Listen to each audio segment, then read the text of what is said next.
আচ্ছা, আজকে এখন তারা যেটা বলা হচ্ছে নতুন স্বাধীনতার কথা যেটি বলা হচ্ছে, নতুন স্বাধীনতা আন্দোলনে যারা শহীদ হয়েছেন বা আহত হয়েছেন তাদেরকে আবার কোটার ভিত্তিতে চাকরির সুযোগ দেওয়া হবে, এটা কিন্তু অনেকে মনে করছেন যে এক ধরনের বৈষম্য।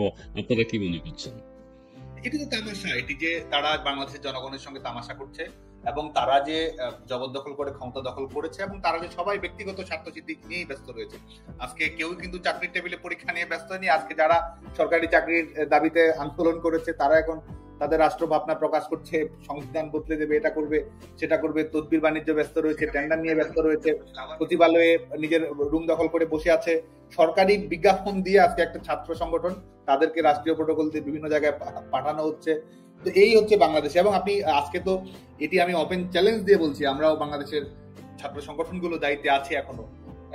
অথচ আজকে এই 5 আগস্ট পরবর্তী বাস্তবতায় যারা, বিশেষ করে বাংলাদেশের সাধারণ শিক্ষার্থীদেরকে আমি এটি চ্যালেঞ্জ করে বলতে চাই যে 5 আগস্ট পরবর্তী সময়ে যারা এই ক্ষমতার দখলদার ফ্যাসিস্ট বাহিনী লাঠিয়াল বাহিনীতে পরিণত হয়েছে তাদের অর্থনৈতিক অবস্থা কি, তারা কি ধরনের অসৎ উপায় অবলম্বন করেছে, তারা কি ধরনের রাষ্ট্রযন্ত্রকে ব্যবহার করেছে, তারা কি ধরনের তদবির বাণিজ্য, তারা কি ধরনের পদোন্নতি বাণিজ্য এই বিষয়গুলোর সঙ্গে সম্পৃক্ত রয়েছে, বিভিন্ন খানে তারা জবরদখল করে যেভাবে বিভিন্ন ধরনের তদবির সুপারিশ নিয়ে ব্যস্ত রয়েছে, এটি তো আজকে তারা যতই মিডিয়া দখল করে রাখুক, আজ হোক কাল হোক, এই সত্য তরুণদের সামনে উন্মোচিত হবে। এবং তরুণরা, আমি বলবো না যে আমার কথা বিচার করতে হবে, তরুণরাই বিচার করবে যে কারা নৈতিকতার বলে বলিয়ান ছিল, কারা প্রতারণা করেছে, আর কাদের নৈতিক মানদণ্ডটি আসলে কত আচ্ছা, শক্তিশালী। আচ্ছা, ধন্যবাদ ধন্যবাদ আপনাকে। আরেকটি প্রশ্ন করি, যেহেতু এই কোটা আন্দোলনের কথা উঠেছেই, একটা কথা হলো, তারা এখন রাষ্ট্র ক্ষমতায় আছে, তাদের প্রাণও থাকবে, তারা রিক্সায় চললে এখন আর মানাবে না, তাদের নিরাপত্তারও ব্যবস্থা করতে হবে। বিভিন্ন সময় আমরা দেখেছি যারা আওয়ামী লীগের সাথে সম্পৃক্ত তাদেরকে গাড়ি চাপা দিয়ে মারতে চেষ্টা করেছে। তো চতুর্দিকে তাদের এখন সিকিউরিটির ব্যবস্থাটা করতে হবে এবং সরকারকে সেটা দেখতে হবে, সেটাই হচ্ছে। সেই জন্য তারা উন্নত গাড়ি, উন্নত জীবনযাপন করছেন, এইটা একটা। আরেকটা ধারণা জনগণের মধ্যে যেটা আছে, সার্জিস আলম এবং হাসনাত আব্দুল্লাহ, তারা কি ছাত্রলীগের কেউ? এই বিষয়টি আপনি একটু ক্লিয়ার করবেন, আমিও কনফিউজ। কারণ বঙ্গবন্ধুকে নিয়ে সার্জিসকেও কথা বলতে দেখেছি, অনেক জায়গায় বক্তব্য দিয়েছে। আসলে কি সে ছাত্রলীগের, তারা ছাত্রলীগের কেউ ছিল? দেখুন, সাংগঠনিক কাঠামোতে তারা কেউই আমাদের ছিল না, কোনো পদ পদবি তাদের ছিল না। বাস্তবতা হচ্ছে আজকে তারা যে ধরনের কথাবার্তা বলছে এবং এর বিশেষ করে শিক্ষার্থী হত্যার সঙ্গে যারা জড়িত রয়েছে তাদের এক ধরনের তারাই তো আজকে ক্ষমতা দখল করে বসে আছে।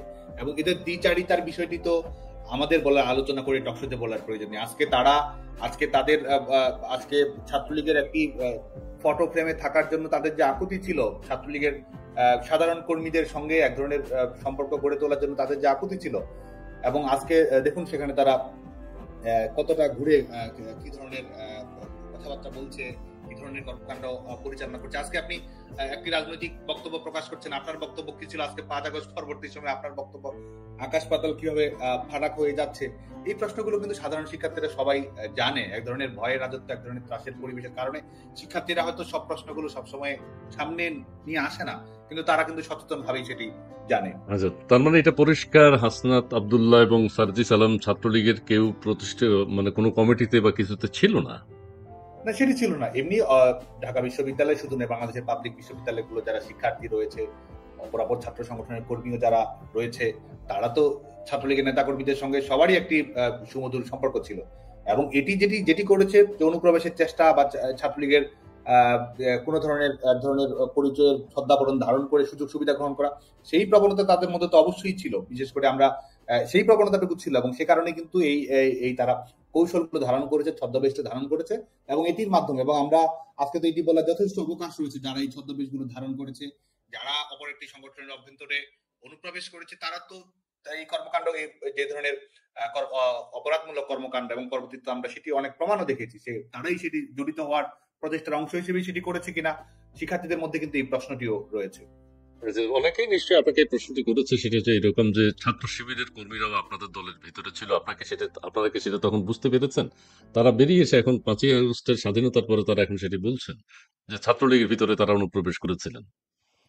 শুধু ছাত্রলীগ নয়, বিশেষ করে এই যে সংগঠনটির কথা আপনি বললেন, একটি স্বাধীনতা বিরোধী মৌলবাদের সঙ্গে সম্পৃক্ত, যারা এক ধরনের শরিয়া আইন চায় বাংলাদেশে, এই সংগঠনটির একটি কৌশলই হচ্ছে ছদ্মবেশ ধারণ করা, ইনফ্লুয়েন্স ইন ডিসগাইজ। তারা ছদ্মবেশ ধারণ করে ভিতরে প্রবেশ করবে এবং শুধুমাত্র ছাত্রলীগ নয়, এটি অপরাপর ছাত্র সংগঠন, প্রগতিশীল আমাদের বামপন্থী ছাত্র সংগঠন, সামাজিক সাংস্কৃতিক সংগঠন, প্রত্যেকটি ক্ষেত্রে কিন্তু অনুপ্রবেশের একটি প্রচেষ্টা তাদের সবসময় ছিল এবং এটি ভবিষ্যতেও থাকবে।